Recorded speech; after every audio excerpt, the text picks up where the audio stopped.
আমার মাসুমের বাচ্চাটা কি অপরাধ করছে নির্মম ভাবে আমার বাচ্চাটা হত্যা করলো। আমি এই বাচ্চাটা ছাড়া আমি থাকবো কেউ নেই। এই 8 বছরের মাসুম একটা বাচ্চা কি অপরাধ, আমি এই কলজাটা ছাড়া আমি থাকবো কেমনি? আমার এই বাচ্চাটা আমি ঘরে ঢোকার আগে ফ্রিজের মধ্যে আমার জন্য শরবত বানায় রাখে। আমার বড় মেয়ে না, আমার ছোট মেয়ে 8 বছরের মেয়ে। বাবার শরবতের ছবি এখানে লাগায় রাখছে, বাবা তুমি আমাকে নিয়ে যাবা। আমি বলছি আল্লাহ, বাবা তুমি আল্লাহর কাছে যাও, আমার তো নেওয়ার দিয়ে যাওয়ার ক্ষমতা নাই।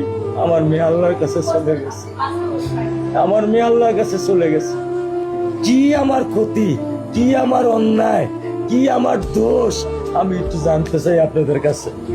আমার যদি কোনো দোষ থাকে, আমার কোনো যদি অন্যায় থাকে, প্রকাশ্যে আপনারা আমার ফাঁসি দিয়ে দেন। আমার পক্ষে সম্ভব না, দিনে ও 50 থেকে 100টা কল দেয় আমারে।